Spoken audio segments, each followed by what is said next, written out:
कुंभ में हमने किसी को प्रतिबंधित नहीं किया है। जो संगम को आके दंडवत प्रणाम करे, जो गंगा के जल को लेकर मस्तक से लगाए, जो संगम के तट पर लेटे हुए हनुमान जी को मस्तक झुकाए और उनका सिंदूर, पवित्र सिंदूर अपने मस्तक से लगाए, उन सब का स्वागत है। महामंडलेश्वर जूना अखाड़ा क्या चाहते हैं कि अल्पसंख्यकों को, मुसलमानों को प्रतिबंधित करना चाहिए या नहीं करना चाहिए? जो गैर हिंदू हैं, गैर सनातनी हैं, उनका व्यवसाय वहाँ प्रतिबंधित किया जाए कुंभ क्षेत्र में।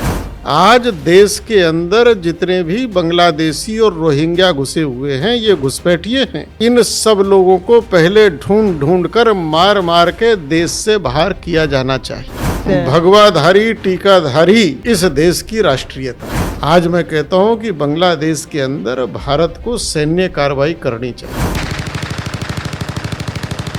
सनातन की बात होती, हिंदुत्व की बात होती, लेकिन एक महीने से हमारे सनातनी हिंदू भाई वहाँ पे पीटे जा रहे हैं, रो रहे हैं, उनके साथ महिलाओं के साथ बर्बरता हो रही है और यहाँ की सरकार, हमारी सरकार, अपनी सरकार चुप होके बैठी। हमारे हिंदू सनातन संतों ने झोली पसार कर कहा था कि हमारी आस्था के 3 स्थान हैं, अयोध्या, मथुरा, काशी। ये हमें लौटा दो।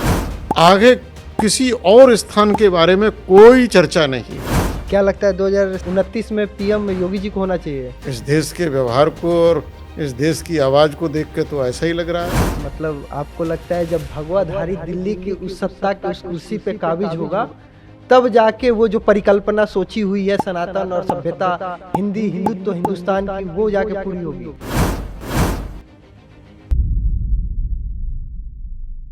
राम राम, जय श्री राम। आप सभी का एक बार फिर स्वागत है ब्रजेश संग बतकही में। बतकही चौक पे जो बतकही होती है वो ज्यादातर सुनी जाती है, देखी जाती है, और आज हम ऐसी बतकही करने वाले हैं जो यकीनन इससे पहले आपने ना देखा होगा ना सुना होगा। पिछले कुछ वर्षों से, खासकर जब से योगी आदित्यनाथ मुख्यमंत्री बने, तो एक जो वर्ड है वो सोशल मीडिया पे खूब ट्रेंड किया, संत से सत्ता तक। लेकिन आज हम ऐसे व्यक्तित्व से आपका परिचय कराएंगे जो सत्ता से संत तक का सफर तय किया। उन्होंने पहले प्रचारक थे, आरएसएस की वही विंग जहां से पीएम मोदी आते हैं, चाहे योगी आदित्यनाथ आते हैं, चाहे द्रौपदी मुर्मू, या तमाम ऐसे लोग जो वहां से आते हैं, लेकिन उन्होंने संत का रास्ता तय किया। तो बहुत बहुत स्वागत है बतकही चौक पे आज जूना अखाड़ा के महामंडलेश्वर जी का। तो सर आपका बहुत बहुत स्वागत है हमारे। नारायण। तो सवाल वहीं से, सब कोई, आज का जो प्रचलन है कि हर संत ये चाह रहा है कि वो सत्ता पे पहुंच जाए, लेकिन ऐसा क्या हुआ कि उसी कड़ी में होते हुए आप प्रचारक, आरएसएस के प्रचारक थे और आपने संत बनना पसंद किया? हमारी प्राचीन जो संस्कृति है, परंपरा है, तो जो सन्यास है, सन्यासी है, वो समाज की नींव कहा गया है। और समाज का कोई भी क्षेत्र हो, तो समाज के क्षेत्र में हमारी पौराणिक व्यवस्था थी कि कुछ राजऋषि होते थे, कुछ महर्षि होते थे, कुछ ऋषि होते थे, कुछ ब्रह्म ऋषि होते थे, और सबकी अपनी अलग अलग धाराएं, अलग अलग क्षेत्र, अलग अलग रुचियां होती थी, अलग अलग कार्य होते थे। जो ऋषि शब्द आया है तो अंग्रेजी का रिसर्च शब्द भी इसी से आया है, अन्वेषी, खोजी, खोज करने वाला। हमारे यहाँ पुराने जितने भी वैज्ञानिक सूत्र हैं वो किसी न किसी ऋषि ने ही उनको खोजा है, उनका अन्वेषण किया है। तो उसी परंपरा में कुछ मुनि रहते थे जो केवल मनन करते थे, चिंतन करते थे, और उसी परंपरा में कुछ राज ऋषि होते थे जो समय समय पर राज को, यानी राजा को, और दिशा देने का काम करते थे। तो आज भी संतों में सब प्रकार की क्वालिटीज हैं। कुछ लोग ज्ञान के क्षेत्र में रहते हैं, कुछ उपासना के क्षेत्र में रहते हैं। उसमें से कुछ लोग, चूंकि अब राज सत्ताओं का स्वरूप बदला है, अब राजनीति का स्वरूप बदला है, तो उसी में से कुछ हमारे संत ऐसे हैं जो राजनीति में भी जाते हैं और राजनीति में भी आदर्श कायम करते हैं, और उसका जीता जागता उदाहरण उत्तर प्रदेश है। आप उत्तर प्रदेश में जो मुखिया हैं वो संत हैं, लेकिन आप उत्तर प्रदेश और उत्तराखंड दोनों जगह आपकी सक्रियता बहुत ज़्यादा रहती है। दोनों जगह बीजेपी गवर्नमेंट है। चूँकि बीजेपी गवर्नमेंट की अगर बात करें, ये दोनों आरएसएस के ही कहीं ना कहीं, आरएसएस जिस मुकाम पे पहुंचना चाहता है उस रास्ते के इन्हीं रास्तों से होकर हो जाते हैं। तो आपको क्या लगता है कि कौन सी गवर्नमेंट इस समय ज़्यादा बेहतर चल रही है, कहाँ की गवर्नमेंट? दोनों प्रदेशों की, क्योंकि दोनों लोग का टेम्परामेंट एक जैसा है। दोनों प्रदेशों की जो भौगोलिक स्थिति है, राजनीतिक स्थिति है, सामाजिक और स्थिति है, ये दोनों प्रदेशों की एकदम अलग अलग है, और दोनों प्रदेशों के सामने जो चुनौतियां हैं वो भी एकदम अलग अलग प्रकार की हैं। तो यह कह पाना कि दोनों में कौन अच्छा चल रहा है, कौन खराब चल रहा है, या कौन आगे है कौन पीछे है, ये कहना तो बड़ा मुश्किल होगा, चूँकि अगर एक जैसी दौड़ होती तो आगे पीछे हो सकता था। दोनों की परिस्थितियाँ, भौगोलिक स्थिति, सामाजिक स्थिति, सब कुछ अलग है। वहाँ आज भी उत्तराखंड में हमारा एमएलए है, वो पैदल या साइकिल से सब जगह घूम आएगा, लेकिन उत्तर प्रदेश में ऐसा नहीं है। यहाँ की परिस्थिति अलग प्रकार की है, यहाँ जिला का व्यवहार, पंचायत भी कार से चलता है, यहाँ का व्यवहार अलग है। तो दोनों में तुलना करना, ये मैं समझता हूँ बहुत उचित नहीं। अच्छा, उत्तराखंड में एक अभी नया कुछ दिनों से टर्म सुनाई देने लगा, लैंड जिहाद। वहाँ पे मज़ारों के माध्यम से ज़मीनों पे कब्जा, उसको आप कैसे देखते हैं? ये तो बहुत बड़ा षड्यंत्र है, और इतना योजनाबद्ध तरीके से किया जाने वाला षड्यंत्र है कि उत्तराखंड के जो रिजर्व फॉरेस्ट है, सुरक्षित वन क्षेत्र हैं, जहाँ जाने का कोई साधन आज भी नहीं है, जंगल की अपनी पगडंडियाँ हैं, या जंगल के पशुओं के द्वारा, वहाँ के वाइल्ड लाइफ के द्वारा बनाए हुए जो उनके रास्ते हैं, ऐसी जगह जाकर मजार बना दी गई। और कोई बहुत पुरानी नहीं है, ये पिछले 8-10 साल की ही कहानी है। तो ये तो एक सोची समझी, सुनिश्चित, सुनियोजित एक षड्यंत्र है जो समय पर पकड़ में आ गया। कहीं ना कहीं जो इस्लाम दुनिया में पैर पसार रहा है और सुरसा की तरह मुंह खोल के सबको भसकना चाहता है, उसी षड्यंत्र में उत्तराखंड था। लेकिन वहाँ के मुख्यमंत्री ने और वहाँ के समाज ने समय पर जागरूक होकर जो इसका निर्णय लिया, आज हजारों की मात्रा में तोड़ा गया है, रातों रात वो बनाई गई, तो उनको तोड़ा गया है। तो बहुत बड़ा षड्यंत्र है, और अभी भी हजारों ऐसी बनी हुई है जिनको तोड़ना बहुत आवश्यक है। 12 साल में इसी सवाल से आगे हम निकलते हैं, क्योंकि ये जमीन पे कब्जा करने की बात है। वो कहीं ना कहीं अपना अधिकार प्रसारना चाहते हैं, अपना अधिकार बढ़ाना चाहते हैं। ऐसे में ही जो 12 साल पे कुंभ होता है, कुंभ का आयोजन होने वाला है, और एक महामंडलेश्वर और अलग अलग अखाड़ों ने कहा कि इस बार अल्पसंख्यकों को प्रतिबंधित किया जाए कुंभ में। उस पे बहुत हल्ला हुआ। एक बौद्धिक वर्ग जिसे कहा जाता है, उन्होंने विरोध किया कि ऐसे कैसे चलेगा। तो आपको क्या लगता है कि क्या अल्पसंख्यकों को वहाँ वर्जित करना चाहिए?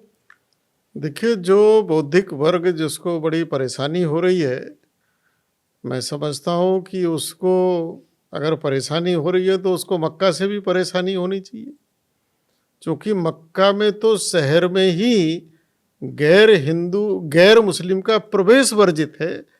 तो सबसे पहले तो वहाँ उनको मांग उठानी चाहिए। मस्जिदों में महिलाएं नहीं जा सकती।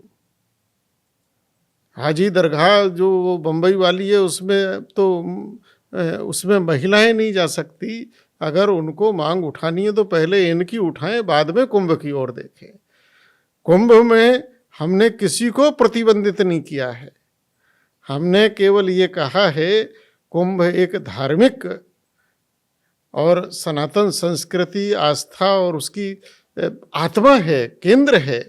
जो संगम को आके दंडवत प्रणाम करे, जो गंगा के जल को लेकर मस्तक से लगाए, जो संगम के तट पर लेटे हुए हनुमान जी को मस्तक झुकाए और उनका सिंदूर, पवित्र सिंदूर अपने मस्तक से लगाए, उन सब का स्वागत है। वो कौन है, कैसे हैं, क्या है, हमें इससे कोई लेना देना नहीं। लेकिन देखिए ना कि तिलक लगा के नाम बदल के भी बहुत से जिहाद हो जा रहे हैं। अगर ऐसे लोग हैं तो सरकार की जांच एजेंसियां हैं, सुरक्षा एजेंसी हैं, वो उन पर कड़ी नज़र रखे और समाज का भी दायित्व है। आप महामंडलेश्वर जूना अखाड़ा क्या चाहते हैं कि अल्पसंख्यकों को, मुसलमानों को प्रतिबंधित करना चाहिए या नहीं करना चाहिए? देखिए, वहाँ जो मांग उठी है वो केवल ये उठी है कि जो गैर हिंदू हैं, गैर सनातनी हैं, उनका व्यवसाय वहाँ प्रतिबंधित किया जाए कुंभ क्षेत्र में। क्योंकि पिछले दिनों इतनी बड़ी मात्रा में कहीं थूक कांड, कहीं मूत कांड, कहीं कोई कांड जो हुआ है, कुंभ में सब पवित्र भाव से जाते हैं, उपवास रखते हैं, साधना करते हैं, साधक भाव होता है, तो शुचिता का ध्यान, पवित्रता का ध्यान ये बहुत आवश्यक है।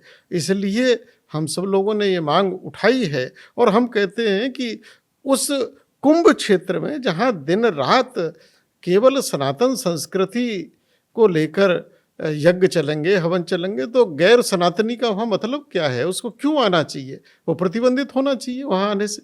वो आएगा तो कुछ ना कुछ उपद्रव करेगा। तो गाजियाबाद की तरह मूत कांड, बिल्कुल, हापुड़ की तरह थूक कांड, मेरठ की तरह थूक कांड, अब तो और पता नहीं क्या क्या कांड हो रहे हैं। तो हमने तो कहा इनको बिल्कुल प्रतिबंधित किया जाए। और एक जो बीच में मांग उठी थी, जिस पर पता नहीं क्यों सुप्रीम कोर्ट ने, मुझे बड़ा आश्चर्य हुआ, अरे भाई, सुप्रीम कोर्ट का जज भी अपने बंगले के सामने, अपने ऑफिस के सामने अपनी नेम प्लेट लगाता है। भारत के जितने ब्यूरोक्रेट्स हैं सबकी एक एक सिपाही तक सबकी नेम प्लेट लगती है। जितने अधिकारी हैं गाड़ी पर लिखकर चलते हैं। तो अगर दुकानदार अपना नाम अपनी दुकान पर लिख ले तो इसमें कौन सी आपत्ति है? आज लिखना चाहिए। कांवड़ यात्रा में पंडित ढाबा, अब पता चला वहाँ इस्लामुद्दीन ढाबा चला रहे हैं, वैष्णो देवी ढाबा, वहाँ कोई रहमान चला रहे हैं। तो आखिर ये चोरी क्यों है? तो प्रत्येक दुकानदार को भी आज कहीं भी हम होटल में जाते हैं, रेल में जाते हैं, कहीं हवाई जहाज में जाते हैं, सबसे पहले आईडी दिखानी होती है। तो आखिर आईडी दिखाने में इनको संकोच क्यों है? इनको डर क्यों है? ये तो बहुत बात चल रहा है, यूसीसी से कागज नहीं दिखाएंगे, कागज नहीं लगाएंगे। हाँ, अपनी पहचान नहीं बताएंगे कि हम बांग्लादेशी हैं कि रोहिंग्या हैं, लेकिन अधिकार पूरा चाहिए हमको। यहाँ वोट का भी अधिकार चाहिए, यहाँ सरकारी सुविधाओं का भी अधिकार चाहिए, यहाँ की ज़मीन पर कब्जा करने को भी चाहिए, ये सब चाहिए हमको। मज़ार बनाने को भी हमको सरकारी ज़मीन चाहिए। हम रेल की पटरियों के बीच में मज़ार बना देंगे लेकिन कागज़ नहीं दिखाएंगे। वाह भाई वाह, बड़ी अजीब बात है। बाकी सब दिखाएंगे लेकिन कागज़ नहीं दिखाएंगे। वैसे आपको क्या लगता है कि योगी सरकार ने पहले कांवड़ के समय में ये फैसला लिया कि आप अपने मतलब ठेला या कहीं पे भी अपना नेम प्लेट लगाएं, फलों की दुकान पे बताएं कि आप कौन है, अपनी पहचान बताएं। फिर अभी कुछ दिन पहले अगस्त सितंबर में लिया कि आप अपने ढाबे दुकानों पे नेम प्लेट लगाएं और साथ ही साथ सीसीटीवी कैमरा लगाएं। उसके बाद एक बहुत बड़ा वर्ग इस बात का विरोध करने लगा कि ये नाम नहीं होना चाहिए। जैसा आपने कहा कि अभी कई ऐसे एरिया पे जो रेस्टोरेंट एनएच पे, नेशनल हाईवे पे हैं, कई ऐसी शिकायत और कई बार ऐसा वीडियो वायरल हुआ जैसे वैष्णो देवी ढाबा और वो अब्दुल का है। तो आखिर ये टेम्परामेंट इस समाज में करना क्यों पड़ा? क्या ऐसा है क्या कि उस समाज को, अल्पसंख्यक समाज को दबाया जा रहा है कि ये जो कांड है वही इसका मेन रीजन है? देखिए, दबाया किसी को नहीं जा रहा है। आप शुद्ध वैष्णव हैं, आप वेजिटेरियन हैं, तो ये जो पहचान छुपाई जा रही है, तो छुपाने का अर्थ ये कि आपके मन में कहीं ना कहीं चोरी है। पहचान वही छुपाएगा जो चोर होगा। अगर मैं रहमत अली हूँ तो मुझे रहमत अली लिखने में क्या आपत्ति है? मैं स्वामी यतीन्द्रानंद गिरी हूँ, मैं पूरी दुनिया में जाता हूँ, मैं अपने को बताता हूँ मैं स्वामी यतीन्द्रानंद गिरी हूँ, मैं सनातनी हूँ, मेरी वेशभूषा सनातनी है। अगर मैं भेष बदलता हूँ तो हमारे यहाँ तो भेष जो बदला वो कालनेमी कहलाया। तो ये रावण कहलाया। जितने ये भेष बदलने वाले हैं सब कालनेमी हैं। इनकी पहचान उजागर होनी चाहिए और इस देश के अंदर सबकी पहचान उजागर होनी चाहिए। पहचान उजागर के बीच में आपने कहा कि ये बांग्लादेशी हैं और इनको अपनी पहचान छुपा के वोट का भी अधिकार चाहिए और सब कुछ, लेकिन इस समय देखिए जो बांग्लादेश में हिंदुओं के साथ हो रहा है उस पर भी आवाज़ बुलंद होनी चाहिए। मैं तो पहले भारत में कहता हूँ कि किसी के घर में अगर कोई कुत्ता घुस जाए, जंगली जानवर घुस जाए, कोई चोर उचक्का घुस जाए, कोई बदमाश घुस जाए, तो क्या करेंगे? उसकी बैठ के आरती उतारेंगे, उसका स्वागत करेंगे, क्या करेंगे? उसको घर में रहने के लिए देंगे कि डंडा मार के भगाएंगे?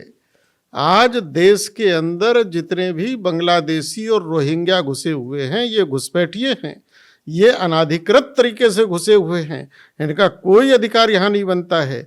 मैं तो सरकार से भी और लोगों से भी ये कहूँगा कि इन सब लोगों को पहले ढूंढ कर मार मार के देश से बाहर किया जाना चाहिए। ये जो बांग्लादेशी और रोहिंग्या भारत में घुसे हैं, इनको खोज के और मार मार के देश से बाहर करना चाहिए। इस कड़ी में अगर कोई काम करता है तो उसे कहा जाता है कि तुम भगवाधारी हो, टीकाधारी हो, उसके लिए एक अलग विवाद शुरू हो जाता है, लोग पिटीशन डालने लगते हैं। भगवाधारी, टीकाधारी इस देश की राष्ट्रीयता है। अगर कोई भगवाधारी और टीकाधारी अपने को कहता है और गर्व का अनुभव करता है तो मैं कहता हूँ वो इस देश का सच्चा नागरिक है। इस ऐसे ही देखिए भगवाधारी पे बहराइच में पूरा कांड हो गया। उन्होंने निकाला यात्रा, विसर्जन यात्रा, और गोली मार दी गई। आज दुख इस बात का है, आज बांग्लादेश में जो घटनाएं चल रही हैं, 80% से ज़्यादा वहाँ का बेचारा हिंदू समाज दलित समाज ही है। और भारत के अंदर जो दलित रात दिन दलित समाज का पहाड़ा रटते वोटों की राजनीति करते हैं, रोटियां सेकते हैं, एक आंसू उनकी आंखों से आज उनके लिए नहीं निकल रहा है। आज मैं कहता हूं कि बांग्लादेश के अंदर भारत को सैन्य कार्रवाई करनी चाहिए और बांग्लादेश के अंदर हिंदुओं के लिए एक अलग सुरक्षित देश बनाना चाहिए। और आज सबसे बड़ा विषय यह है कि बांग्लादेश के अंदर दुनिया देख रही है कि किस प्रकार से मानवता की हत्या हो रही है। ये दुनिया में मानवाधिकार अब शांत हो गया है। क्या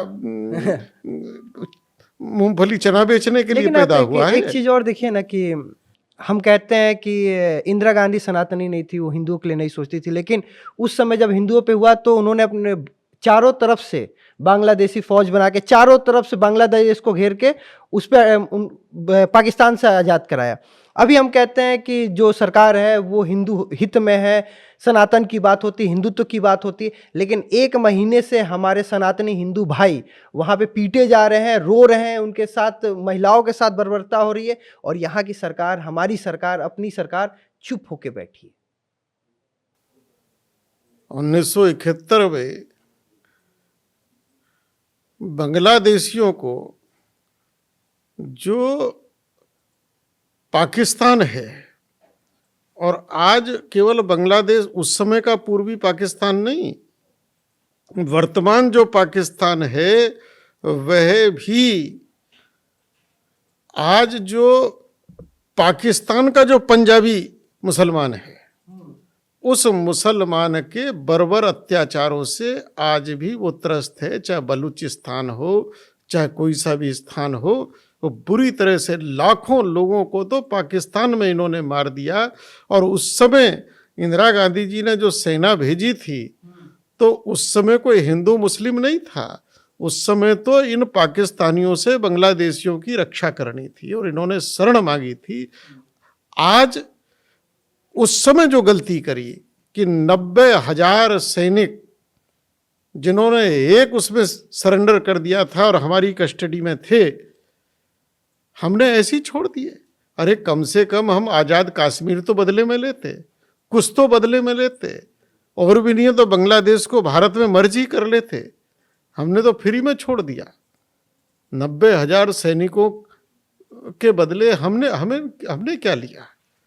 उस समय बहुत बड़ा मोल तोल हो सकता था। हम वहाँ के सारे हिंदू, और पाकिस्तान के सारे हिंदुओं को सुरक्षित कर सकते थे। ये तो हमेशा कहा जाता है 65-71 की जंग हम तो जीत गए लेकिन टेबल पे हार गए। ताशकंद समझौता में हम वैसे ही दे दिए, फिर शिमला समझौता जो बांग्लादेश पे, वो भी वैसे ही चला गया। हाँ, बिल्कुल सत्य कह रहे हैं आप। दोनों लड़ाइयों में हमारे वीर सैनिकों ने वीरता दिखाई, पर हमारे नेताओं ने कायरता दिखाई है। तीसरी लड़ाई का वक्त आ गया है। अब तीसरी लड़ाई का समय है, और तीसरी लड़ाई के लिए समाज धीरे धीरे जागरूक हो रहा है। और जो हमारे आर्मी चीफ थे बिपिन रावत जी, वो देश के एक हमारे बड़े गौरवशाली व्यक्ति थे, और उन्होंने जो कहा कि हमें केवल 2 मोर्चे नहीं, 2.5 मोर्चे, अंदरूनी लड़ाई। तो आज 2 मोर्चे की हमें चिंता नहीं है। आज असली लड़ाई ये आधे मोर्चे वाली है। और अब इस लड़ाई का सूत्रपात हो चुका है। इस देश की सनातन संस्कृति, सनातन हिंदू, सनातन युवक जाग रहा है अपने अधिकारों के लिए, अपनी मान्यताओं के लिए, अपनी अस्मिता के लिए और अपनी संस्कृति के लिए। हिंदू जाग रहा है, इसी जागने में वो पिटीशन डाल रहा है। अपनी मंदिरों की उसे याद आ रही है कि यहाँ पे हमारे मंदिर थे, उसी में ज्ञान वापी है, कृष्ण जन्मभूमि है, संभल का मामला है। ये मामले निचले अदालत में हुए। संभल में तो जांच के आदेश दिए गए, सर्वे कराने के लिए कहा गया। उसके बाद पथराव, उसके बाद आगजनी, गोली और बदायूं। इसी कड़ी में जब ये सब हुआ, उसके बाद बदायूं के पिटीशन को पे रोक लगा। उसके बाद सुप्रीम कोर्ट ने कहा भाई कोई नया पिटीशन नहीं आएगा, कोई नए मामले नहीं अब लिए जाएंगे निचली अदालत में। इसको आप कैसे देखते हैं? इस देश के अंदर कुछ ऐसे कानून बना दिए गए कि न्यायालयों के भी हाथ पैर बांध दिए गए। 1991 वर्षिक एक्ट, न्यायालयों के भी हाथ पैर बांध दिए गए। न्याय, अगर हम न्याय की पृष्ठभूमि में जाएं तो न्याय का दरवाजा कभी बंद नहीं हो सकता है। अगर न्याय का दरवाजा बंद होता है तो फिर न्याय है ही नहीं, तो रिट दाखिल नहीं हो सकती। तो ये तो कहीं ना कहीं न्याय का ही उल्लंघन है। न्याय का दरवाजा कभी बंद नहीं होता है। तो ये जो निर्णय लिए गए कि रिट दाखिल नहीं हो सकती, ये तो कहीं ना कहीं न्याय की गर्दन को ही, उसकी गर्दन को ही दबोच दिया गया है। तो ये इस पर जो है पूरे समाज को और राजनीति को भी और नेताओं को भी, सबको विचार करना चाहिए कि न्याय का कभी अंत नहीं होता है, न्याय का दरवाजा कभी बंद नहीं होता है। अगर देख लिए संभल वाला जो मामला है, संभल में कहा जा रहा है कि वहाँ मंदिर था, शिव मंदिर था। वो क्या कहते हैं, ऐसा कहा गया है कि कल्कि वहीं से अवतार लेंगे। कलयुग में अलग अलग चौपाई गुरु ग्रंथ साहब के, उसका जिक्र हो रहा है। फिर एक वर्ग, एक समाज ये भी कह रहा है कि जो जैसा है अंदर समाज में कोई भय का माहौल ना हो, कोई उपद्रव ना हो, इसलिए जो जैसा है उसको वैसा ही रहना देना चाहिए। आपको क्या लगता है कि क्या सही है? संभल हमारे पुराणों में आदि तीर्थ है, कलयुग का तीर्थ है। शास्त्रों में वर्णन है संभल के अंदर 68 तीर्थ हैं और 19 कूप हैं, 52 सराय हैं। ये जहाँ हरिहर मंदिर है ये भी दीपा सराय है। और आपने देखा होगा 2-4 दिन पहले ही वहाँ घर के अंदर बंद मंदिर मिला है। तो संभल तो आदि तीर्थ है। इस देश के अंदर जब ये राम जन्म भूमि का आंदोलन चला था, मुझे ध्यान है दिल्ली में हम थे, माननीय अशोक सिंघल जी थे, देश के बड़े हिंदू नेता थे, मुसलमानों के साथ बातचीत हुई थी, पूरे देश के मुसलमान उलेमाए थे। और उस समय हमारे हिंदू सनातन संतों ने झोली पसार कर कहा था कि हमारी आस्था के 3 स्थान हैं, अयोध्या, मथुरा, काशी। ये हमें लौटा दो, हम आपका नहीं ले रहे, हम अपना ही आपसे वापस मांग रहे हैं। आगे किसी और स्थान के बारे में कोई चर्चा नहीं होगी। लेकिन उस समय इस्लाम को लगता था कि अगे हमने तो इनके इतने ख़त्म कर दिए, बचे खुचे भी ख़त्म करेंगे, चू नहीं करके दी। अगर इस्लाम उस समय उदारता दिखाता तो वास्तव में इस देश के अंदर यथावत स्थिति बन सकती थी। लेकिन इस्लाम ने संतों की और उस याचना को स्वीकार नहीं करा, और उस समय कहा था 3 नहीं तो 30,000 और नहीं बचेगी कोई मजार।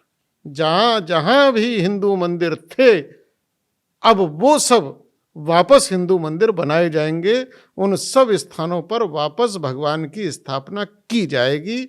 और ये आज राम जन्मभूमि के निर्णय ने न्यायालय का दरवाजा खोल दिया, क्योंकि राम जन्मभूमि का निर्णय और किसी भावना से नहीं हुआ है। राम जन्मभूमि का निर्णय साक्ष्य, तथ्य, प्रमाणों के आधार पर हुआ है। और अब न्यायालय से ही हम मांग रहे हैं कि भाई जिसके पास प्रमाण है, साक्ष्य हैं, तथ्य हैं, कागज हैं, दे दो उसको। अगर हमारे पास है तो हमको दो, उनके पास है तो उनको दो, कोई झगड़ा नहीं। हम तो न्यायालय से न्याय मांग रहे हैं। लेकिन इसी न्यायालय जब न्याय देता है और कोई अगर सर्वे का रिपोर्ट देता है तो उस पर भी सवाल उठ जाता है कि 1 घंटे में पुलिस बल कैसे तैनात हो गए। सर्वे के 1 घंटे, जैसे सर्वे का आदेश हुआ 1 घंटे में पुलिस पहुंच कैसे गई, पुलिस बल अच्छे व्यवस्था में तैनात कैसे थे। यानी जो ये फैसला संभल वाले मामले में दिया गया था, ये पहले से था, ये फैसला दिया जाएगा, पुलिस बल तैयार होगी, 1 घंटे में वहाँ पहुंचा जाएगा, सर्वे किया जाएगा और फिर सर्वे किया जाएगा।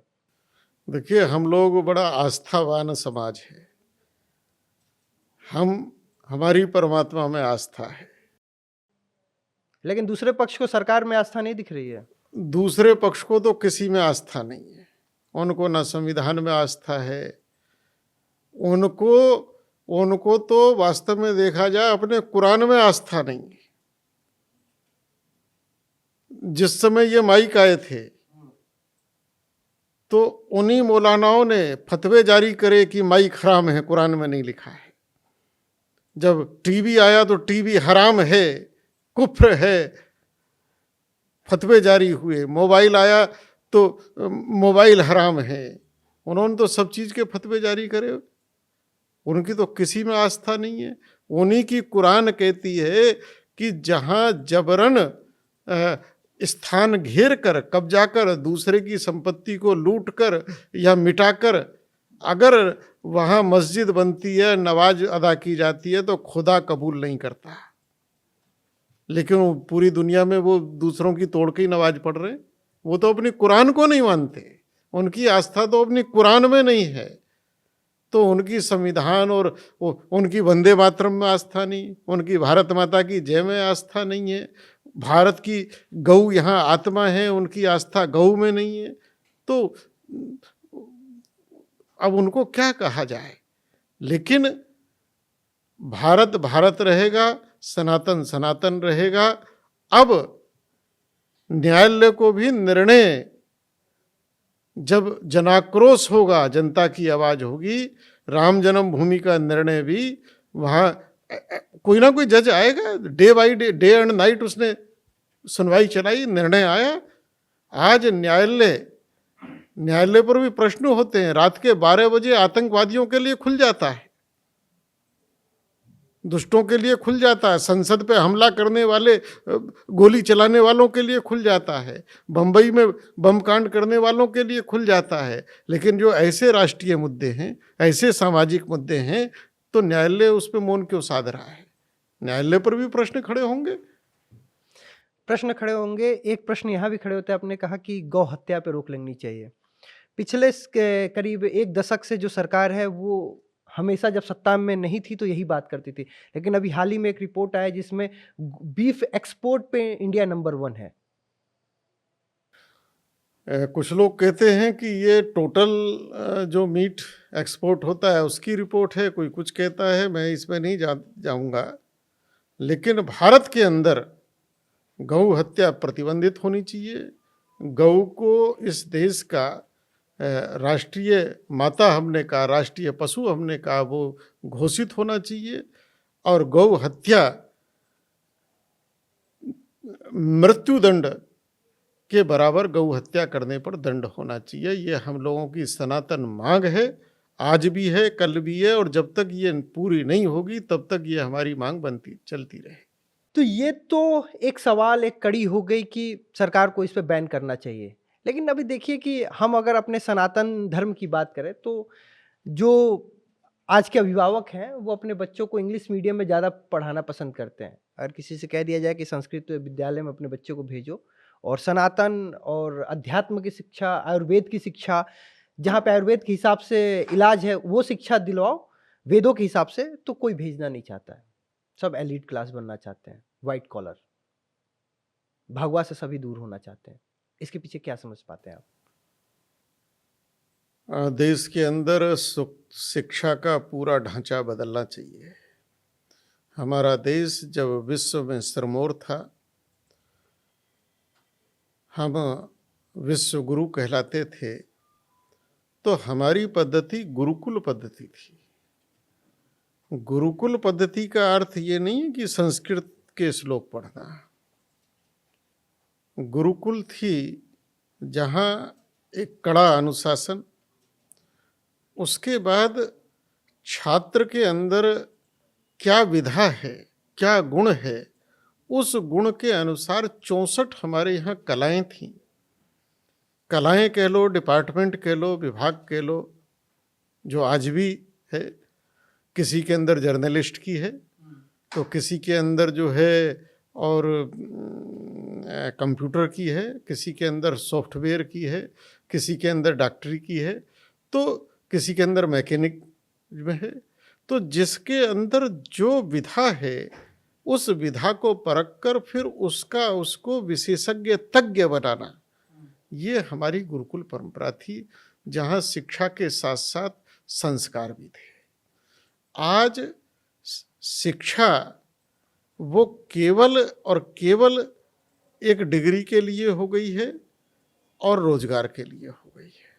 उसमें से संस्कार नाम की चीज निकल गई है, विद्या नाम की चीज निकल गई है। तो शिक्षा का मूलभूत स्वरूप आज भारत को बदलना चाहिए। आज भी कहीं ना कहीं जो मैकाले यहाँ एजुकेशन पद्धति दे गया, और मैकाले का मूलभूत उद्देश्य यही था कि हम अंग्रेजियत के गुलाम कैसे पैदा करें।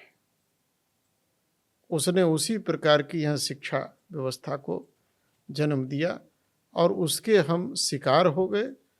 आज दुनिया के तमाम देश हैं। आज चीन में जाइए, चीन में जाने के बाद आपको पहले चीनी भाषा सीखनी पड़ेगी, तब आप वहाँ पढ़ सकते हैं। आप जर्मनी में जाइए तो पहले आपको जर्मनी सीखनी पड़ेगी, फ्रांस में जाइए फ्रेंच सीखनी पड़ेगी, जापान में जाइए जापानी भाषा। सब देश दुनिया के अपनी भाषा को प्राथमिकता देते हैं। हमारे देश में तो हिंदी भाषा को ही हर जगह सम्मान नहीं लेकिन मिलता। हम अंग्रेजी के इतने गुलाम हो गए, मैकाले के इतने गुलाम हो गए कि अंग्रेजी तो हमारे लिए माताजी हो गई और हिंदी आंटी जी हो गई। और ये देखिए ना कि आज भी हमारे जो कोर्ट की प्रोसीडिंग जो है वो इंग्लिश में ही होता है। जितने भी आप सरकारी गजट पाएंगे इंग्लिश में होगा। आज़ादी के 75 साल बाद भी अमृत महोत्सव मना चुके। हम अंग्रेजों से जरूर आज़ाद हो गए, पर अंग्रेजियत से अभी तक आज़ाद नहीं हुए। लेकिन एक चीज़ और कि आज जो हमारे दर्शक देख रहे हैं, अगर उनको अपने बच्चों को संस्कृत की शिक्षा दिलवानी है तो कोई स्कूल नहीं अभी अच्छा है, ना कहीं गुरुकुल अच्छा ढूंढने से मिलता है। कोई ऐसी जगह जो आप बता पाए कि जहाँ भेजना चाहिए। मैं एक जगह अलीगढ़ में गया था, वो अलीगढ़ बुलंदशहर का एक एरिया था। वहाँ पे संस्कृत के जो गुरुकुल तरह का वो जगह था, लेकिन इलेक्ट्रिसिटी की व्यवस्था नहीं थी, एकदम साइड में। तो ऐसी जगह अभिभावक कोई अपने बच्चों को भेजने से पहले भी डरता है कि कहाँ भेज रहे हैं। मुगलों ने भी और अंग्रेजों ने भी आकर भारत की कैसे रीढ़ तोड़ी जाए, तो उन्होंने भारत की संस्कृति में गुरुकुलों का महत्व देखा और उन्होंने गुरुकुल नष्ट करे। आप देखिए नालंदा विश्वविद्यालय, तक्षशिला विद्यालय, तो ये अपने आप में इतने विशाल और इतने भव्य हुआ करते थे, और ये वास्तव में विश्वविद्यालय थे क्योंकि वहाँ पूरे विश्व के छात्र आके पढ़ते थे। तो वो जो हमारी गुरुकुल पद्धति, गुरुकुल का अर्थ ये नहीं है कि वहाँ केवल संस्कृत का और कर्मकांड का ज्ञान देना। गुरुकुल में बहुत बड़ा भाग तो स्किल्ड शिक्षा का था।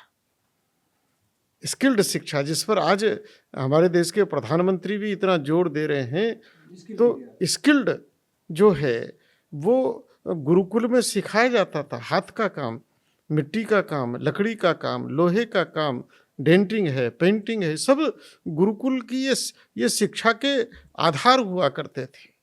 केवल कुछ संस्कृत के श्लोक रटा देना ही गुरुकुल नहीं होता था।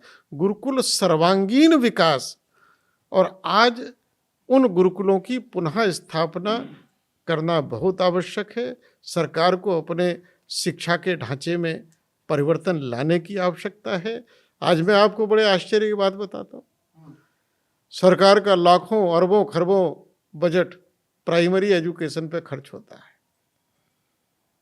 वहाँ शिक्षक हैं, फिर उसके ऊपर निरीक्षक हैं, फिर BS ऐसे सब रहते हैं, मिड डे मील है, ड्रेस है, किताब है, कॉपी है, वजीफा है, मोजा है, पता नहीं क्या क्या है। मतलब शिक्षा को छोड़ के सब कुछ है। एक भी सरकारी अध्यापक प्राइमरी में आप ढूंढ के ले आइए जो अपने बच्चे को सरकारी स्कूल में पढ़ा रहा हो। ये सरकारी इस शिक्षा का आज जीता जागता प्रमाण है। आपको एक इस देश में जल्दी सरकारी स्कूल में 12th तक कोई पढ़ाना नहीं चाहता, सरकारी व्यवस्था में इलाज कराना कोई पसंद नहीं करता, सरकारी बस में कोई जल्दी ट्रेवल करना, अगर यहाँ से किसी को दिल्ली जाना हो तो ऑर्डिनरी जल्दी सरकारी बस नहीं लेना चाहेगा, ट्रेन ले लेगा। फ्लाइट देखिए प्राइवेट ही हो गए। तो सरकारी व्यवस्था में कोई इस्तेमाल कुछ नहीं करना चाहता है। यूनानी सभ्यता वाला वो दवाखाना वहाँ कोई नहीं जाएगा, सरकारी होम्योपैथिक वाला जगह है वहाँ कोई नहीं जाएगा। तो यही तो हाल है। हम टैक्स भले देते हैं लेकिन सरकारी व्यवस्था से बचना चाहते हैं। मैंने ये एक दो बार कहा है, और मैंने दुनिया के 2-4 देशों में देखा है। कुछ देशों में मैंने देखा है कि प्राइमरी हेल्थ और प्राइमरी एजुकेशन वहाँ टोटली गवर्नमेंट की है, प्राइवेट नहीं है। आज प्राइमरी हेल्थ और प्राइमरी एजुकेशन आवश्यकता है कि या तो ये टोटली गवर्नमेंट की हो जाए या टोटली प्राइवेट हो जाए। अगर टोटली गवर्नमेंट की होगी तो नेता का भी, अधिकारी का भी, कर्मचारी का भी, बाबू का भी, व्यापारी का भी उसी स्कूल में पढ़ेंगे। फिर ये जो भेद है ये समाप्त हो जाएगा और स्कूल अपने आप ठीक होंगे, हेल्थ सेंटर अपने आप ठीक होंगे। मेन बात है ये जो सरकार चलाते हैं ये व्यवस्था उन्हीं की है, वो बैकडोर से ये सब चला रहे हैं। लेकिन आज कहीं ना कहीं ये सब कहीं ना कहीं भ्रष्टाचार के अड्डे बनते जा रहे हैं। देखिए जैसे एकल अभियान है, वो बनवासी क्षेत्र में विद्यालय के माध्यम से कन्वर्जन रुक जाए, कन्वर्जन ना हो, कोई शिक्षा के लिए अपना धन परिवर्तन ना करे, कोई शिक्षा के लिए, कोई स्वास्थ्य के लिए अपना धन परिवर्तन ना करे। इसलिए एक सामाजिक संगठन इसमें काम कर रही है, बहुत अच्छा बेहतरीन काम हो रहा है, आप भी जानते हैं। लेकिन अगर देखिए कोई एक दूसरा धर्म कन्वर्जन के नाम पे, ईसाई मशीनरी जो है कन्वर्जन के नाम पे एक बहुत बड़ा व्यापक धन खर्च कर रही है। इस्लाम में देखिए जिहाद के नाम पे बहुत बड़ा एक धन खर्च होता है। हिंदुज्म को बचाने के लिए क्या हिंदुत्व को एक बड़ा फंड नहीं लगाना चाहिए? ये तो जब से सृष्टि बनी है तब से देवासुर संग्राम है, अच्छाई और बुराई का संग्राम है। हिंदुत्व ने सदैव एक वाक्य बोला है कि आप अच्छे इंसान बनो। हिंदू कभी भी ये नहीं कहता, हिंदू कहता है कि आप अच्छे कर्म करो, अच्छे इंसान बनो। लेकिन दुनिया की कुछ ऐसी ताकतें हैं वो कहती हैं आप इंसान कैसे ही रहो लेकिन धार्मिक रूप से हमारे बन जाओ। तो यह संघर्ष है। आज ईसाई मिशनरीज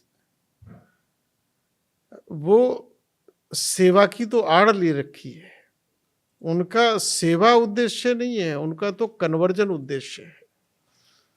सन 1980 या 1982 में ऐसी लखनऊ में घटना घटी थी, मिशनरी ऑफ चैरिटी का जो मदर टेरेसा की संस्था थी, उसका यहाँ कुष्ठ आश्रम चलता था। उन कुष्ठ रोगियों ने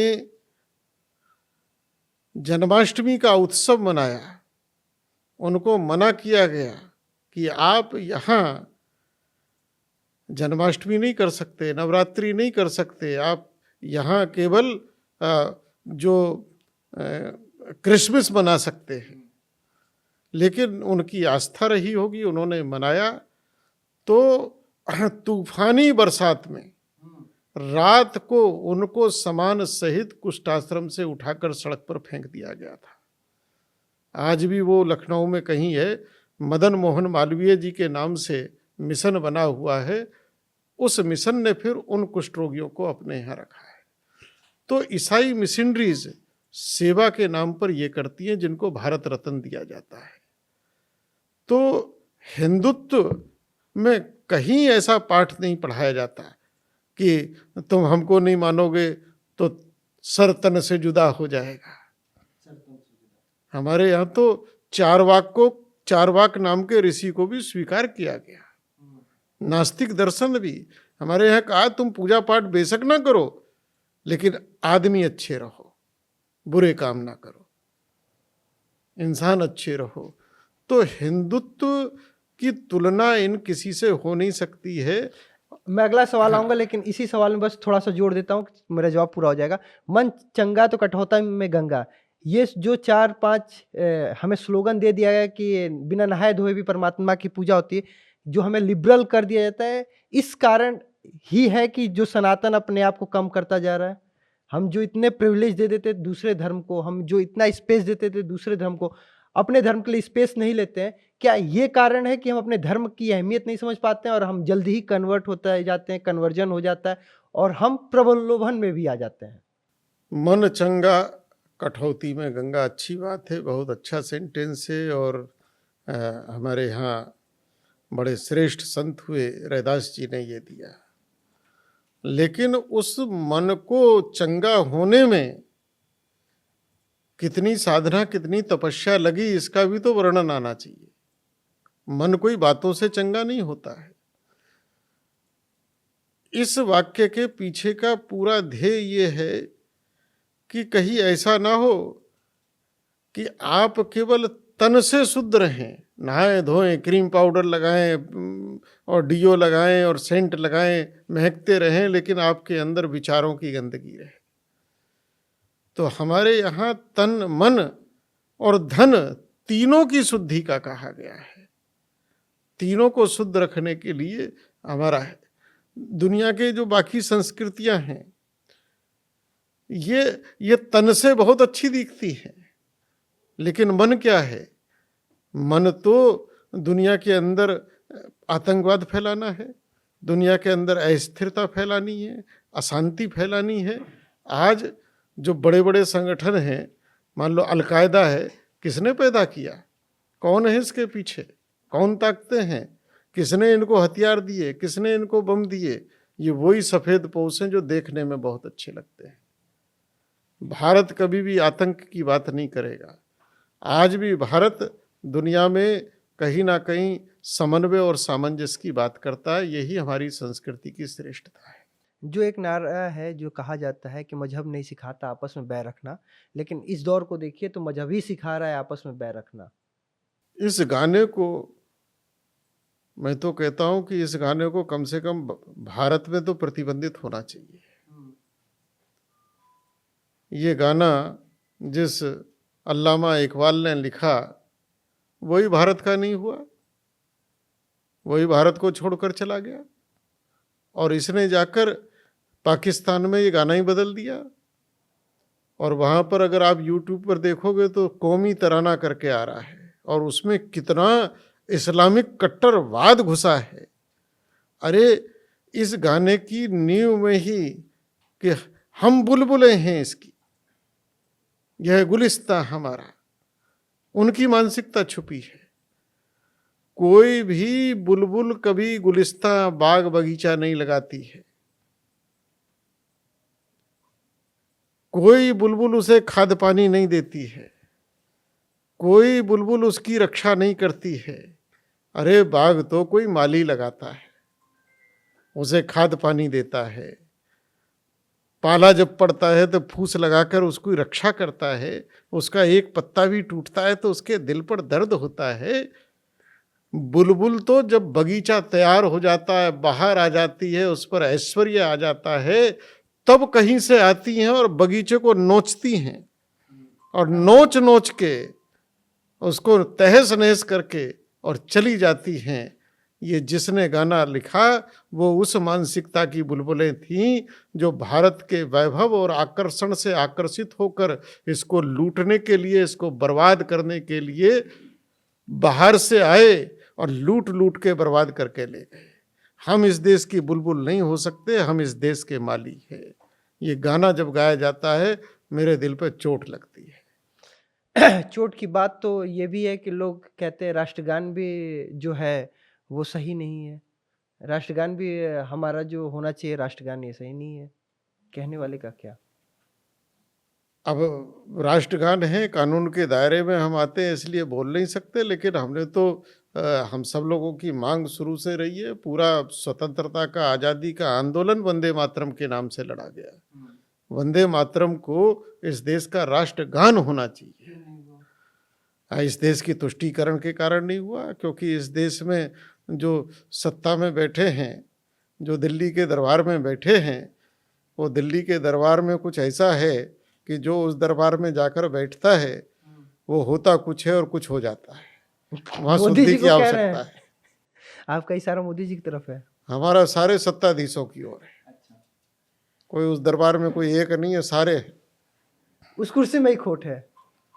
उस कुर्सी का शुद्धिकरण होना चाहिए। शुद्धिकरण योगी जी ने कराया, सीएम आवास का तो बवाल हो गया। हाँ, तो योगी जैसा ही व्यक्ति कोई वहां जाके शुद्धिकरण करेगा। क्या लगता है 2029 में पीएम योगी जी को होना चाहिए? इस देश के व्यवहार को और इस देश की आवाज को देख के तो ऐसा ही लग रहा है कि लोग योगी जी को पुकार रहे हैं। 2012 के बाद कुंभ से ही नारा निकला था, मोदी जी का नारा निकला था, और 2014 में वो पीएम बने। संतों ने ही एक सुर में आवाज लगाया और वो भी महाकुंभ का दौर था। फिर महाकुंभ का दौर है 2024 में। मेरा यूट्यूब पर एक बयान पड़ा है, शायद महोबा में मैंने दिया था। मैं बैठे बैठे इसी ध्यान में बैठा था, अचानक पत्रकार आए थे, रिकॉर्ड किया था, और मैंने उसमें कहा था कि मोदी जी 12 वर्ष तक देश की सत्ता को संभालेंगे और 12 वर्ष के बाद कोई मोदी जी बड़ा काम करेंगे और उसके बाद मोदी के बाद कोई और योगी पुरुष आकर देश की सत्ता को संभालेगा। तो देखते हैं, 10 साल तो हो गए, 11 साल हो गए, हाँ। 1 साल और, यानी 2026 जो बीजेपी का क्राइटेरिया 75 साल में हो जाएंगे रिटायर। अब कहते हैं उस समय अचानक हमारे मुंह से निकला था, अब उसका क्या परिणाम निकलता है हम भी प्रतीक्षा में। मतलब आपको लगता है जब भगवाधारी दिल्ली की उस सत्ता के उस कुर्सी पे काबिज होगा तब जाके वो जो परिकल्पना सोची हुई है सनातन और सभ्यता, हिंदुत्व हिंदुस्तान की, वो जाके पूरी होगी? निश्चित रूप से, चूंकि किसी भी राष्ट्र को, देश को विकसित करने में, बनाने में अनेक महापुरुषों को लगना पड़ता है, खपना पड़ता है। तो मोदी जी ने भी भारत को जिस गड्ढे से निकालकर, क्योंकि पिछली सरकारों ने जिस गड्ढे में डाल दिया था, उस रसातल से निकालकर आज विश्व में स्थापित किया है। आज विश्व में भारत को सुना जाता है, विश्व के अंदर भारत को देखा जाता है, भारत का सम्मान बढ़ा है। तो मोदी जी अपनी पारी खेले हैं, अब आगे आके कोई और खेलेगा। कुंभ 12 साल में होता है। जो भी हमारे दर्शक हैं, हम लगातार कुंभ कुंभ कह रहे हैं। आप जूना अखाड़ा के महामंडलेश्वर हैं, तो जो भी हमारे दर्शक हैं उनको पहले बताइए, समझाइए ये कुंभ होता क्या है? कुंभ एक जीता जागता प्रमाण है भारत का, कि भारत की संस्कृति, भारत का इतिहास, भारत की समृद्धि कितनी महान और कितनी पुरातन है। कुंभ का प्रारंभ समुद्र मंथन से हुआ। समुद्र मंथन में जो अमृत निकला, उस अमृत को लेकर कुंभ का प्रारंभ हुआ। और अमृत का कलश जिन 4 स्थानों पर रखा गया, हरिद्वार, प्रयाग, उज्जैन, नासिक। और जिस जिस मुहूर्त में वो रखा गया है, तो उस समय उसको रखने में कुछ अमृत की बूंदें वहाँ छलकी। तो उन कालगणनाओं के मुहूर्त में इन चारों स्थानों पर कुंभ होता है। और ये हजारों लाखों सालों से होता आ रहा है। अखाड़े तो बहुत बाद में आए हैं, इसमें अखाड़ों की रचना से भी पहले से कुंभ है। और कुंभ ने एक स्वरूप लिया था, वह लिया था कि इस विराट संस्कृति जो थी, ये फैला हुआ भारत, विस्तृत भारत, इसकी 12 वर्ष में दक्षिण में, मध्य भारत में और पश्चिम और पूरब में 4 ये महा पार्लियामेंट होती थी, एक तरह की ये संसद होती थी कुंभ, जो हर 12 वर्ष के बाद होती थी। 12 वर्ष के बाद, 12 वर्ष के अंतर से बहुत कुछ बदलता है, समय बदलता है, प्रकृति बदलती है, मान्यताएं बदलती हैं, सब कुछ बदलता है, नए परिवेश आते हैं। हम ही लोगों के बचपन में जो था वो आज नहीं है। तो ये जो संसद होती थी, यानी लोग सब, उसमें जनता के लोग होते थे, धार्मिक जगत के लोग होते थे, राजा लोग होते थे, और वहाँ बैठकर उस संसद में मंथन होता था कि अब ये नया परिवेश आया है, नई परिवेश में नई चुनौतियां आई हैं, अब कुछ नए सिद्धांत चाहिए, कुछ पुराने सिद्धांत हटाने पड़ेंगे, जो आज तकनीकी भाषा में अपडेट और अपग्रेड शब्द प्रयोग होता है। तो ये उसमें मंथन होता था और फिर निष्कर्ष निर्णय के रूप में वहाँ महापुरुष निकालते थे कि ठीक है, अब बदलते परिवेश में इस तरह की व्यवस्थाएं समाज में रहेंगी। और फिर लोग जा जाकर अपने अपने स्थानों पर उनको बताते थे कि अब इस प्रकार के निर्णय हुए हैं। तो ये एक बहुत बड़ा हमारा सामाजिक ताना बाना का एक ढांचा था, सुव्यवस्थित एक पार्लियामेंट थी, जिसमें इस प्रकार के हिंदुत्व की पार्लियामेंट, ये समाज की। तब हिंदू के अलावा था कौन? सनातन कहा जाएगा, सनातन के अलावा था कौन? अच्छा, पिछली बार भी आप कुंभ के हिस्सा रहे और लगातार पिछले जो भी कुंभ हुआ, इस बार कुंभ को आप कैसे देख रहे हैं? उत्तर प्रदेश में कुंभ, योगी सरकार ने खजाना ही खोल दिया है, कोई कमी नहीं होनी चाहिए। हाँ बिल्कुल है, क्योंकि सरकारें जो है उन्होंने खजाना खोला है, लेकिन ये खजाना बिल्कुल ऐसे खोला है जैसे कोई चतुर व्यापारी होता है। व्यापारी पहले अपना व्यापार में धन लगाता है, फिर उस धन से धन को कमाता है। अच्छा। तो अगर सरकार ने खोला है तो वहाँ हजारों लाखों करोड़ रुपए का व्यवसाय होगा, तमाम दुनिया के लोग आएंगे, इतना बड़ा एक इकोनॉमिक वो एक फेयर होगा इकोनॉमी का, अर्थ का। मैं तो उसके बारे में बिल्कुल 0/0 हूँ, ज़्यादा जानता नहीं हूँ। पहले भी होता रहा, लेकिन उधर सरकारों का दिमाग नहीं गया। हाँ। कि ये एक यहाँ से भी इकोनॉमी पैदा की जा सकती है, यहाँ से भी रोजगार हो सकता है, यहाँ से भी व्यापार हो सकता है, यहाँ से भी एक मैसेज दिया जा सकता है। अब इसीलिए तो योगी जी की जय जयकार हो रही है कि योगी जी ने प्रयाग में पहली बार होम स्टे, लोगों को घर बैठे व्यापार मिलेगा, और इस बहाने लोगों के घरों की दशा भी अच्छी हो जाएगी। लोग अपने कमरे उमरे ठीक करेंगे, लोगों को 4 पैसे की आमदनी होगी।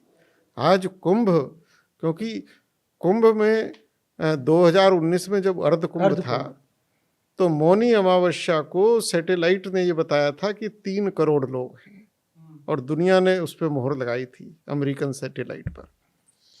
और मैं समझता हूँ इस बार तो मौनी अमावस्या के दिन कहीं 8-9 करोड़ की भीड़ ना हो। दुनिया इस मैनेजमेंट को देखेगी कि विश्व के केवल 4-5 देश ऐसे हैं जो 8-10 करोड़ आबादी को पार करते होंगे, बाकी तमाम पूरा विश्व मिलकर 8-10 करोड़ नहीं होता।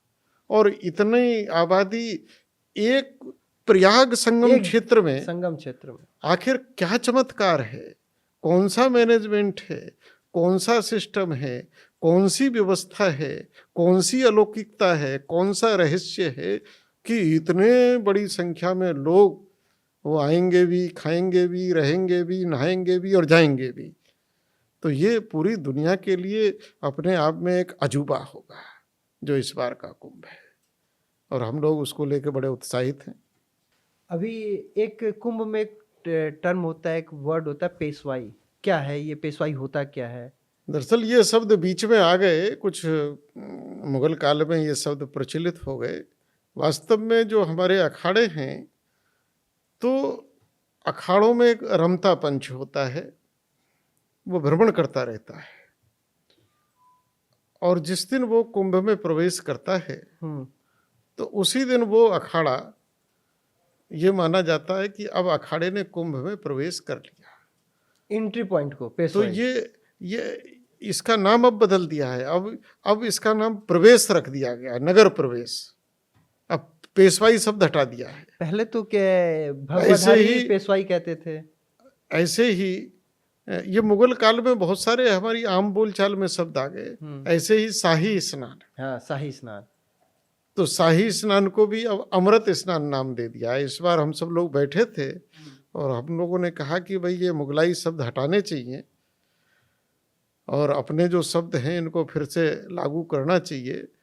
तो अब शाही स्नान को अमृत स्नान कहा जाएगा, और जो पेशवाई होती थी उसको अब नगर प्रवेश कहा जाएगा। तो ये अखाड़ों की एंट्री की, हाँ अखाड़े ने आज, और जहाँ भी कुंभ होता था वहाँ के राजा मिलकर अखाड़ों का स्वागत करते थे जिस दिन उनका नगर प्रवेश होता था। और राजा व्यवस्था करते थे रथों की, हाथियों की, घोड़ों की, कि उन पर बैठा बैठा कर हमारे वैरागी नागा साधुओं को कुंभ क्षेत्र में लाया करते थे। तब से एक लगातार वर्ड आ रहा है अखाड़ा। अखाड़ा कई बार ये खबरों में भी आता है कि अखाड़ों का अपनों आपस में भी नहीं बनता। कहीं ऐसा कि आखिर ऐसा क्यों है कि अखाड़ों को आपस में मतभेद रहता है? कि अगर मतलब अगर सनातन धर्म का देखा जाए तो वो पॉइंट है जहाँ पे सभी कनेक्ट होते हैं। अगर वो पॉइंट आपस में ही नहीं कनेक्ट होंगे तो बाकी कैसे समाज कनेक्ट होगा? अखाड़े बेसिकली एक धार्मिक सेना है जहाँ शस्त्र और शास्त्र दोनों का प्रशिक्षण है, और ये हमारी सनातन संस्कृति का अध्याय भी है कि धर्म की रक्षा ये शास्त्र के द्वारा है, राष्ट्र और समाज की रक्षा ये शस्त्र के द्वारा होती है। तो अखाड़ों की जो रचना हुई है वो धार्मिक सेना के रूप में हुई है, और जिस प्रकार से सेना में अलग अलग रेजिमेंट होते हैं, कोई गोरखा रेजिमेंट है, कोई सिख रेजिमेंट है, कोई जाट रेजिमेंट है, कोई राजपूत है, सबके अपने अलग ध्वज, अलग निशान, अलग ये रहते हैं। ऐसे ही अलग अलग नाम से अखाड़े हैं। और ये जो आपको लगता है कि अखाड़े आपस में लड़ते हैं, ये लड़ते नहीं हैं, ये आपस में अभ्यास है। अच्छा, अखाड़े आपस में इनका ये एक सैनिक अभ्यास है और ये होता रहेगा, लेकिन जब आवश्यकता पड़ेगी तब अखाड़े एक हैं। जब आवश्यकता पड़ेगी अखाड़े। स्नान करने को लेकर भी हो जाता है। अमृत स्नान पहले कौन करेगा? अखाड़ों ने व्यवस्था बना ली अपनी। अच्छा, अखाड़े परिषद की बैठक होती है, उसमें सब तय कर लेते हैं कि ये स्नान ये अखाड़ा पहले करेगा तो अगला वाला ये करेगा, आपस में सब तय हो जाता है। लेकिन प्रारंभ में खींचतान जरूर रहेगी और रहनी चाहिए कि नहीं हम करेंगे, लेकिन अंत में जब अखाड़े के जो वरिष्ठ होते हैं वो बैठ के निर्णय करते हैं तो सब लोग उसको आराम से स्वीकार कर लेते हैं, फिर कोई विवाद नहीं रहता। अच्छा, एक सवाल जो हम आगे के ईसाई मिशनरी के दौरान बात कर रहे थे कि वो जो भी आप देखिए कि एक मस्जिद में एक रकम एक उनके अपने समाज हर परिवार पर लगाया था, इतना पैसा अपने कमाई कर देंगे। इसी तरह क्रिश्चियन में होता है, वो पैसा वो अपने धर्म का प्रचार प्रसार के लिए अच्छे से इस्तेमाल करते हैं। लेकिन अभी देखिए बालाजी मंदिर का जब खजाना खोला गया था, वो खजाना से आपको नहीं लगता कि अच्छे स्कूल कॉलेजेस अगर बनवासी क्षेत्र में, आदिवासी क्षेत्र में, ऐसे क्षेत्र में दूर दराज जहाँ पे हिंदू भाई हैं, अगर लगा दिया जाए, स्कूल कॉलेज बना दिया जाए, तो कन्वर्जन जैसी कोई प्रॉब्लम होगी नहीं। हमारा सनातन, हमारा हिंदुत्व और मजबूत हो जाएगा। ये कन्वर्जन की जो समस्या है ये 1,500-2 हजार वर्ष पुरानी है केवल, लेकिन सभ्यता तो लाखों वर्ष पुरानी है। हमारे यहाँ जो हमारा समाज था वो कहीं ना कहीं मंदिरों में भगवान को के नाम पर और जो धन था, पैसे, उस समय जो भी संपत्ति होती थी तो भगवान के नाम पर उसको जमा करता था, स्वर्ण को जमा करता था कि देश काल में कभी भी ऐसी परिस्थिति आ जाए जो बड़ी आपत्तिजनक हो तो उस समय मंदिर से सबकी रक्षा की जा सके। क्योंकि अगर वो धन मंदिर में दे दिया गया तो वो इतना पवित्र और धर्म से जुड़ जाता था कि राजा भी उसको हाथ लगाने से डरता था, वो सुरक्षित रहता था। क्योंकि राजकोष में अगर धन रहेगा तो हो सकता है कोई राजा ऐसा आ जाए कि जो व्यभिचारी हो, व्यसनी हो, वो उसको समाप्त कर दे। तो ये धन को आपत्ति काल के लिए सुरक्षित रखने का एक तरीका था कि उस समय भगवान के चरणों में वो रखा जाता था और इसलिए वो आज तक सुरक्षित रहा। अगर वो राज खजानों में रहता तो जिस समय भारत एक नए उसमें बदल रहा था और राजसत्ताएं खत्म हो रही थीं, उस समय यहाँ के राजा जहाजों में भर भर कर, बक्सों में भर भर कर पता नहीं कहाँ कहाँ ले गए पैसे, हाँ, समाप्त कर दिया, खजाने ही समाप्त हो गए। तो मंदिर भगवान का और हमारी धार्मिक दृढ़ आस्था इतनी दृढ़ थी कि वो धन आज तक सुरक्षित रहा। और जैसा आपने कहा, पहले भी ऐसा ही होता था। प्रत्येक मंदिर कहीं ना कहीं गौशालाओं से जुड़ा होता था, गुरुकुलों से जुड़ा होता था, सेवा कार्यों से जुड़ा होता था। और मंदिर का स्वरूप भी ऐसा ही होना चाहिए कि जहाँ अगर कोई किसी को भोजन ना मिले तो वहाँ भोजन मिले, किसी को किसी दिन रैन बसेरा ना मिले तो कम से कम मंदिर में रैन बसेरा हो, किसी को कोई तकलीफ हो तो मंदिर उसकी तकलीफ को दूर कर सकता हो, ऐसा मंदिर होना चाहिए। ये हमारे शास्त्रों में वर्णन है। चलिए, ये तो हम अब करते हैं और शास्त्रों में वर्णन है। हिंदुओं के लिए बहुत सी बातें हो जाती हैं, हमने इतना खुल के बात कर लिया कि मंदिरों के धन का कैसे इस्तेमाल होना चाहिए। लेकिन वहीं देखिए, अगर मुसलमानों के लिए, अल्पसंख्यकों के लिए बात हो, हिंदू लॉ भी आ गया। अगर कॉमन सिविल कोड की बात होती है तो अलग बवाल हो जाता है। संसद में बिल पास होना है, उस पे आ जाता है कि भैया अब इस पे जॉइंट पार्लियामेंट कमेटी बनेगी, जेपीसी में बात जाएगी और वो बात ठंडे बस्ते में चली जाती है।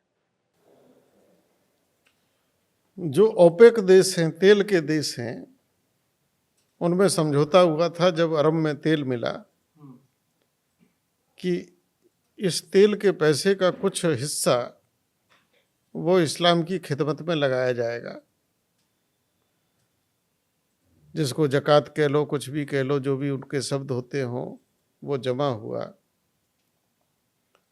और वो पैसा दुनिया में तबाही मचाने के लिए करा गया। उससे जिहादी पैदा किए गए, उससे आतंकवादी पैदा किए गए। जब सीरिया और सूडान में भुखमरी फैली तो वहाँ के मुसलमानों ने बहावी मुसलमानों से, जिनके हाथ में ये पैसा था जो इस्लाम के तरक्की के लिए और लिया जाता था, इकट्ठा होता था, उनसे खाने को रोटी मांगी कि भाई हम यहाँ भुखमरी है, हमें रोटी चाहिए, तो रोटी खाने के लिए हमें दो। तो वो पैसा उन्होंने उनको रोटी खाने को नहीं दिया, कहा तुम भूखे मरो। यह पैसा केवल इस्लाम के दुनिया में कट्टरवाद को बढ़ाने में ही खर्च होगा।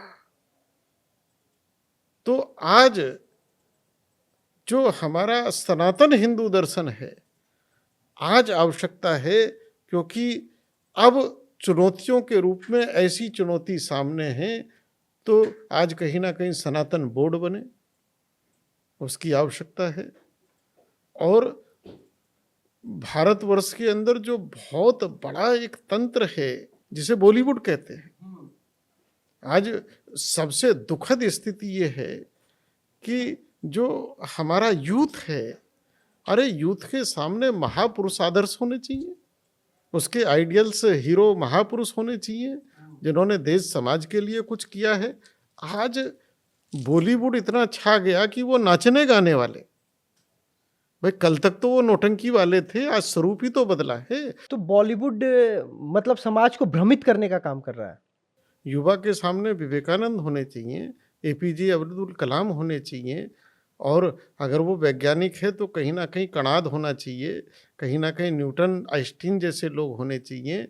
या अभी जो पिछले कुछ दिनों में, पिछले 5-6 सालों में भारत सरकार ने जिनको खोज खोज के पद्म श्री और पद्म विभूषण दिए हैं, ऐसे लोग होने चाहिए जिन्होंने देश समाज राष्ट्र के लिए कुछ दिया है।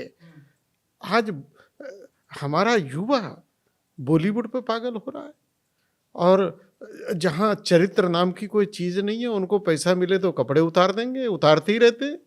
एक इसी कड़ी में युवाओं को भ्रमित करने के लिए इंस्टाग्राम जैसा एक प्रवृत्ति और आ गया, नाच गाना खूब चल रहा है उस पे, ये आ गया है। और एक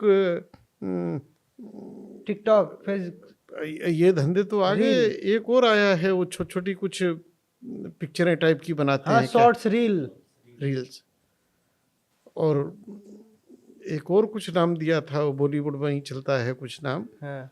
तो ये एक ऐसी चीज है। और सबसे बड़ी बात ये है कि बॉलीवुड पर आज तक अंडरवर्ल्ड का कब्जा रहा, और उस अंडरवर्ल्ड ने किस प्रकार से सनातन संस्कृति पर हमला किया, कितना मीठा हमला किया कि हवस के पुजारी हो गए, अब्दुल वाले अच्छे हो गए। हाँ, हवस के पुजारी हो गए, हवस का इमाम या हवस का मौलवी नहीं हुआ, गुनाह के देवता हो गए हैं। ये एक पिक्चर आई शोले, तो उदाहरण देता हूँ। वो रामगढ़ एक गांव दिखाते हैं, उसमें एक मुसलमान दिखाते हैं, और एक मुसलमान के लिए मस्जिद भी है और अजान भी है, और वो अपने लड़के की लाश को छोड़कर नमाज पढ़ने चल देता है।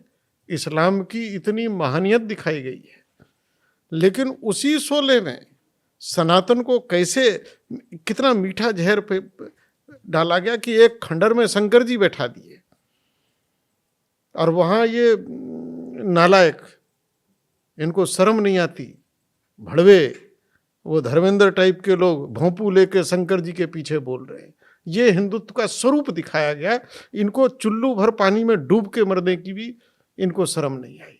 इस तरह से इस बॉलीवुड ने और हमारे सनातन पर अटैक किया, और हम बैठ के ताली बजाते रहे। हमको पता ही नहीं लगा कब हमारे अंदर मीठा जहर घुल गया।